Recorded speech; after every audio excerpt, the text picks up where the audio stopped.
Assalamualaikum dan salam sejahtera semua. Okay. Hari ini kita akan membincangkan menganalisis satu situasi.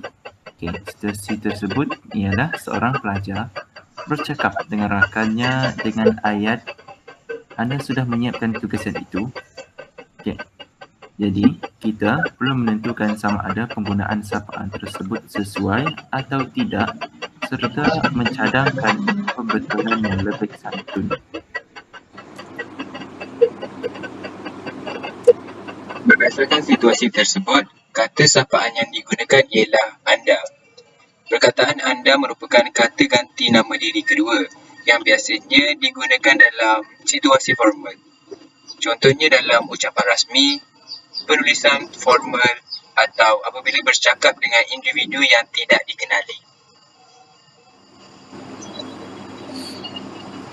Namun begitu, dalam situasi ini pelajar tersebut bercakap dengan rakannya sendiri. Oleh itu, penggunaan perkataan anda dianggap kurang sesuai kerana bunyinya terlalu formal untuk perbualan harian antara rakan sebaya. Cadangan pembetulan yang lebih sesuai ialah menggunakan kata sapaan yang lebih santai tetapi masih sopan seperti awak. Contohnya, ayat yang lebih sesuai ialah awak sudah menyiapkan tugasan itu. Jika hubungan sangat rapat, boleh juga menggunakan bentuk seperti kau dah siapkan tugasan tu.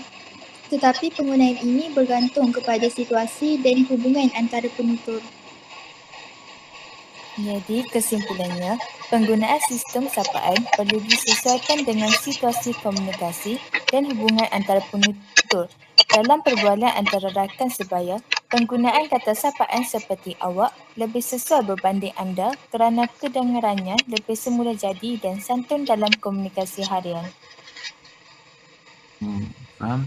Jadi sebelum kita tamatkan perbincangan kita pada hari ini, saya ingin mendapat persetujuan daripada anda semua untuk kita bersetuju dengan analisis daripada Azhari dan Arif, dan adakah anda semua bersetuju dengan cadangan penulisan daripada Bariah dan Akilah Aun? Setuju, saya Ya, setuju. saya setuju. Saya setuju. Okay, Saya setuju. jadi saya anggap semua bersetuju. Okay.